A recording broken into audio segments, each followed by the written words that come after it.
시편 3편. 여호와여, 나의 대적이 어찌 그리 많은지요. 일어나 나를 치는 자가 많으니이다. 많은 사람이 나를 대적하여 말하기를 그는 하나님께 구원을 받지 못한다 하나이다. 셀라. 여호와여, 주는 나의 방패시요 나의 영광이시요 나의 머리를 드시는 자이시니이다. 내가 나의 목소리로 여호와께 부르짖으니 그의 성산에서 응답하시는도다. 셀라. 내가 누워 자고 깨었으니 여호와께서 나를 붙드심이로다. 천만인이 나를 애워싸 진친다 하여도 나는 두려워하지 아니하리이다. 여호와여, 일어나소서. 나의 하나님이여, 나를 구원하소서. 주께서 나의 모든 원수의 뺨을 치시며 악인의 일을 꺾으셨나이다. 구원은 여호와께 있사오니 주의 복을 주의 백성에게 내리소서. 셀라. 아멘. 2020년 새해가 밝았습니다.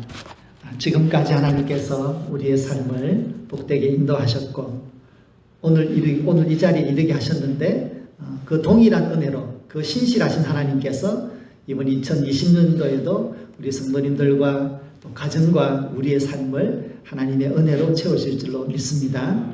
예수 그리스도의 그 평화와 그 기쁨이 우리 성도님들에게 가득하길 바랍니다. 우리 또한 성령 하나님의 인도하심으로 날마다 회복하는 하나님의 은혜로 세상에서 승리할 수 있기를 축원드립니다. 오늘은 사실 우리가 살면서 마음에 큰 상처가 남는 것들은 대체로 가까운 사람들로부터 받은 상처들이 오래갑니다. 부모와 자식 간에도 그런 상처가 있을 수 있고 또 형제 자매끼리도 정말 절천지원수가 되었어. 이제 쭉 갈 때 나 언니 보여줘 뭐 그렇게 해서 이제 만나는 것도 드라마에서 이렇게 보기도 합니다. 또 아주 오랜 동안 친한 친구로 사귀다가 괜히 쓸데없이 사업해가지고 돈 빌리는 바람에 친구지간이 원수가 되기도 하고 양쪽 집안이 다 많은 것도 드라마를 통해서 보기도 합니다. 사실은 다른 사람에 의해서 우리의 마음에 상처가 나고 우리 인생의 힘든 시기를 겪으면 적당히 그 시기를 넘어가면 잊어버립니다. 그런데 이렇게 가까운 사람으로부터 이렇게 상처를 받으면 그것이 정말 삶의 깊은 생채기가 되어서 잊혀지지 않습니다. 여러분, 자식이 나를 죽이겠다고 들면 어떻게 해야 되죠? 경찰을 불러야 되나요? 네, 전혀 예상하지 못한 대답을 하셨습니다. 정말 어떻게 이 자식을 어떻게 해야 되나? 그것도 있지만 내가 자식 잘못 키웠구나 그런 생각도 들 것입니다. 그러니까 다른 사람이 아니라 바로 내 아이가 나를 죽이고 내 재산 차지하겠다고 또 나를 죽이고 나의 이 왕권을 차지하겠다고 달려오는 그러한 어려움 속에서 만들어진 시가 바로 오늘 이 본문의 시입니다. 인생을 살면 정말 예상하지 못한 그런 변수들이 우리에게 생길 수 있습니다. 그러면 참 웃기게도 안 좋은 일은 하나만 생기는 게 아니라 안 좋은 일은 같이 온다 그러잖아요. 그래서 다윗도 오늘 하는 말이 여호와여, 나의 대적이 어찌 그리 많은지요. 일어나 나를 치는 자가 많습니다. 많은 사람들이 나를 대적하고 말하기를 너는 결코 하나님께 구원을 얻지 못할 거야. 이런 악담을 퍼붓고 있습니다. 정말로 살다 보면 이 어려움들이 하나가 올 때는 주위에서 눈치 보고 있던 어려움들이 함께 협동을 해서 옵니다. 그러면 정말 우리 인생이 정말 오늘도 흐리고 내일도 흐리고 그 다음도 흐리고 한 달 일기예보 다 흐립니다. 누구 하나 도와줄 사람이 없구나. 남편도 나는 힘들어 죽겠는데 씩씩거리면서 잠만 잘 자고 정말 밥이 나는 넘어가지 않는데 혼자서 밥 더 달라 그러고 이러면 정말 이게 나 혼자 이 어려움을 겪고 있다 이런 생각이 듭니다.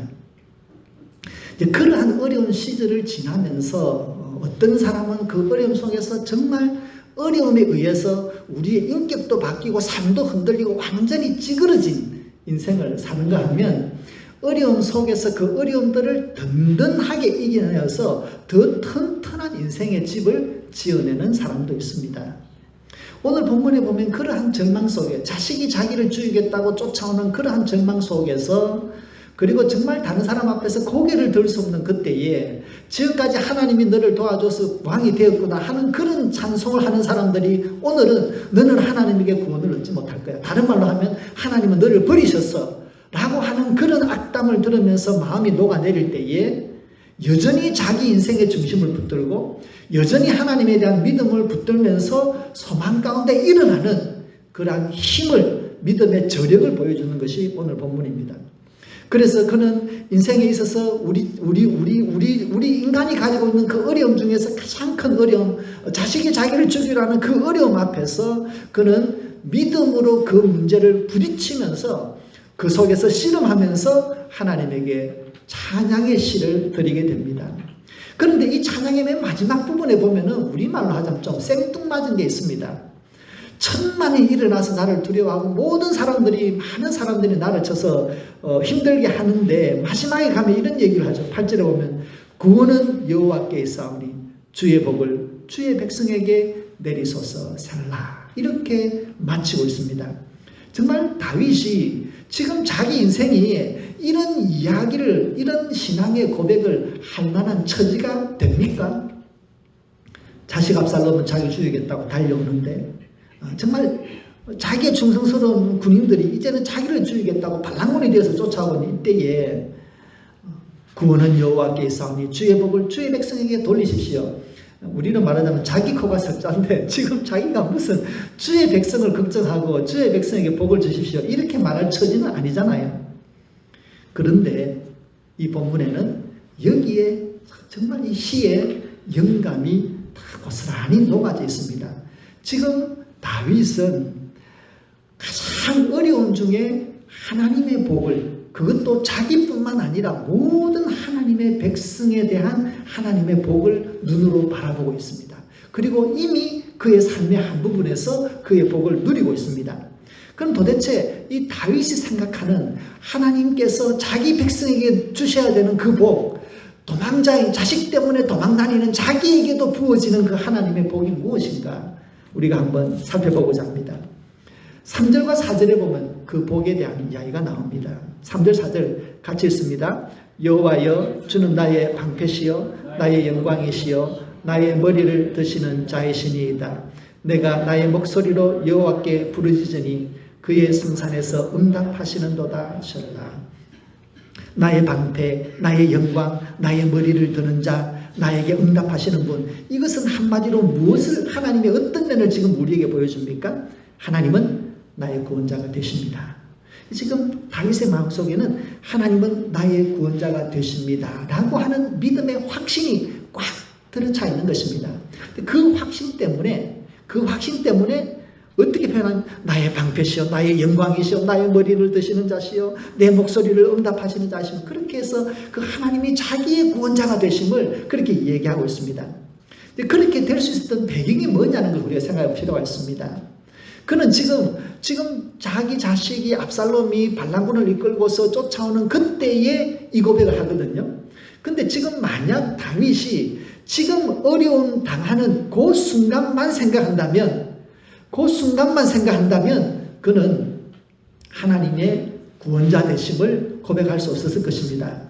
그런데 사실 다윗에게는 장점이 하나 있습니다. 뭐냐면 그는 이미 오래전에 도망다니는데 아주 익숙해 되어 있습니다.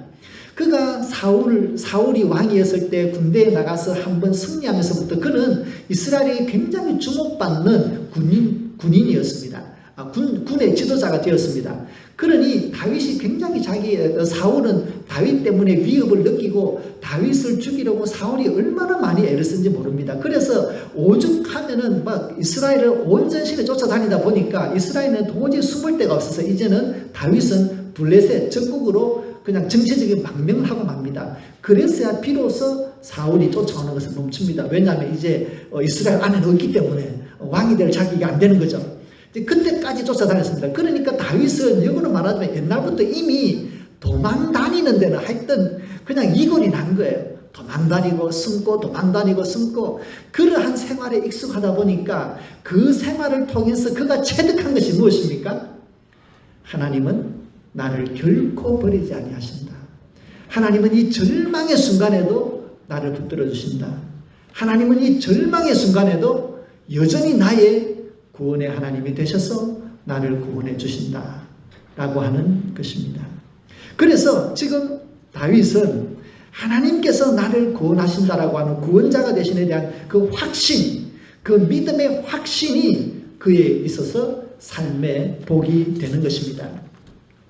여러분, 살면서 마음속에 그런 확신이라고 하는 것은 굉장히 중요합니다. 큰 집을 지을 때는 철빔을 넣잖아요. H빔을 넣습니다. 그래서 그 천정을 이렇게 가로지는 거 봅니다. 근데 광당은 굉장히 넓어도 그 철빔이 위에 지나가니까 이게 흔들림 없이 그 집이 든든히 서 있습니다. 큰 건물은 다 그렇게 되어 있죠.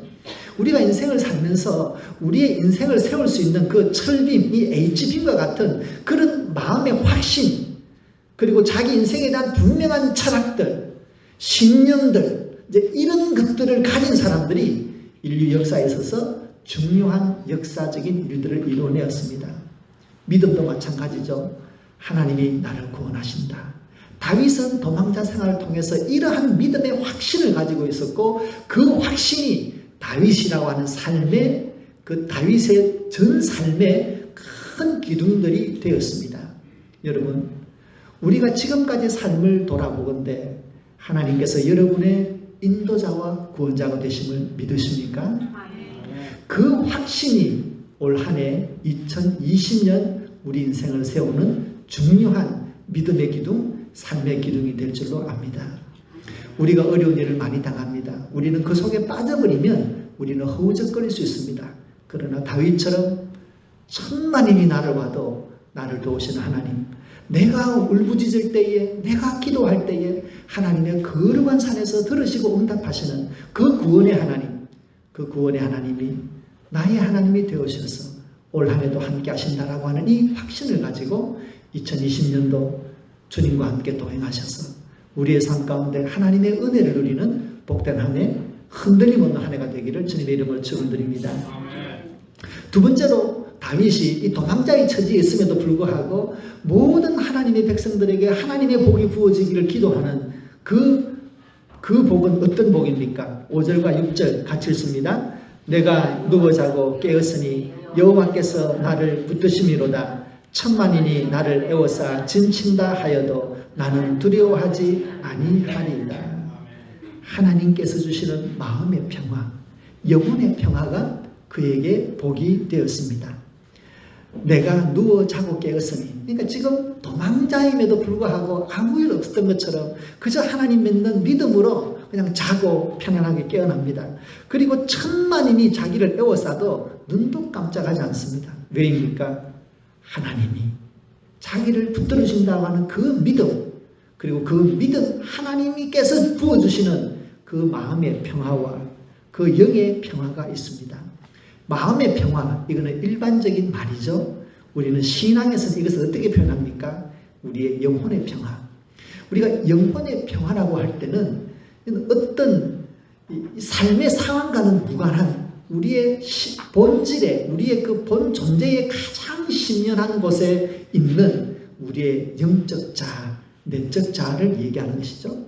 그래서 성령 하나님께서 우리의 이 내적 자아인 우리의 영혼과 동행하시면서 그 영혼에 하나님의 평화, 그리스도의 평화, 세상이 알 수 없고 줄 수 없는 평화를 부어주실 때 우리는 천만인이 와도 눈도 깜짝하지 아니하고 우리는 우리의 영혼으로부터 울려나오는 그저 우리의 삶에 퍼져 있는 그런 평화를 누리게 되는 줄로 믿습니다. 여러분, 산에 산행을 하다 보면 물이 이렇게 흐르는 데가 있습니다. 근데 가끔씩 보면 그 중에서 물이 콜콜콜 올라오는 그런 것을 보게 됩니다. 시골에서 생활하신 분들은 아실 거예요. 그렇게 이렇게 평지라든지 혹은 산의 한 곳에 보면 물이 모여서 이렇게 올라오는 그 샘을 봅니다. 근데 여러분 참 놀라워요. 조그마한 샘을 보면요, 구멍이 아주 작아. 그냥 뭐 제 손가락 끝만큼도 안 되죠. 그런데 거기에서 물이 콜콜콜 올라옵니다. 근데 그 샘이 흐르는데요. 놀라운 것은 샘이 아무리 작아도 그 샘을 주위에서 그 주위로는 전부 다 섭지가 됩니다. 근데 구멍이 호반 하나 작은 건 이게 정말 별것 아니잖아요.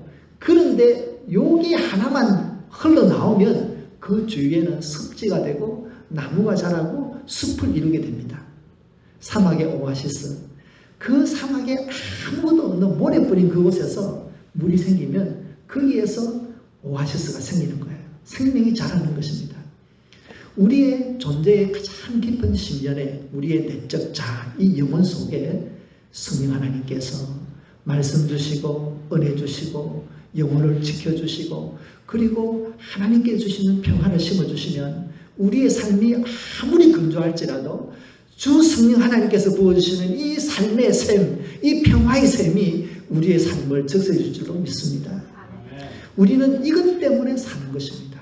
다윗은 이것 때문에 살아내었던 것입니다. 그는 평생을 전쟁에서 살았습니다.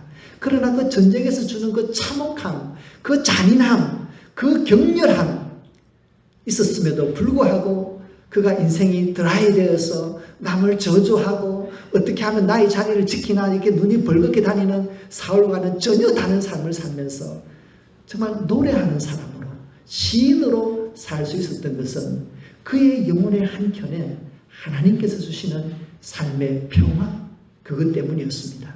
여러분 올 한 해 우리들이 어떤 많은 삶의 일을 겪게 될지는 아무도 알 수 없습니다. 그것들이 우리의 삶을 얼마나 지치게 하고 우리의 삶을 건조하게 할지 알 수 없습니다. 악한 사람들을 만날 수 있고 악한 일을 만날 수 있고 악한 말들을 들음으로 우리의 영혼에 큰 상처를 받을 수 있습니다. 그러나 오늘 본문에서 말씀하시는 것처럼 주의 복을 주의 백성에게 내리소서. 올 한 해도 하나님께서 우리의 그 평화의 복, 굳건함의 복을 우리의 삶에 부어줄 줄로 믿습니다. 성도 여러분, 우리는 결코 혼자가 아닙니다. 천지를 지으신 하나님, 그분이 우리의 좋으신 아버지가 되어서 우리와 함께 하시며 나와 함께 모든 주의 백성에게 주의 복을 내려주시는 풍성하신 아버지 하나님인 줄로 믿습니다. 올 한 해 이 좋은 하나님을 바라보고 마음 깊은 곳으로부터 하나님을 붙든 그 믿음을 끝까지 부여잡아서 굳건한 믿음의 반석 위에 인생의 정말 든든한 그 믿음의 그 지주대를 붙들고 한 해를 승리하시기를 주님 이름으로 축원드립니다. 하나님 아버지 감사합니다. 올 한 해도 우리에게 허락하여 주셔서 밝은 태양 가운데 한 해를 시작하고 밝은 태양 속에 이 좋은 예배당에서 하나님께 예배하며 올 한 해를 시작하게 되었습니다. 올 한 해 하루하루 일주일, 이주일, 한 달, 두 달 그렇게 365일 하나님께서 이끄시는 그 길을 가기 원합니다. 때로 세상 속에서 우리가 생각하지 못한 많은 일들을 만날 때마다 성령 하나님께서 믿음의 생각을 더하여 주셔서 믿음으로 생각하고 믿음으로 해석해서 언제나 하나님의 길 위에서 좌로나 우로나 흔들리지 않는 믿음의 사람으로 살아가게 하여 주시옵소서. 우리의 마음의 깊은 곳으로부터 주님께서 함께 하시는 구원의 확신과 그 평화를 붙들고 올 한 해 살아갈 때에 세상 속에서 그리스도의 사랑을 드러내고 하나님의 사랑을 드러내고 다른 사람들에게 그리스도인으로서 관용을 베풀면서 살아가는 아름다운 한 해가 되도록 축복하여 주시옵소서. 우리의 성도님들의 믿음의 믿음을 더하여 주시옵소서. 믿음에 있어서 큰 성숙을 이루는 한 해가 되어서 올 한 해가 끝날 때는 하나님과 더 가까운 예수님과 더 가까운 주의 사람이 되게 인도하여 주옵소서. 예수님 이름으로 기도드립니다. 아멘. 우리 이 시간 찬양 드리기 전에 먼저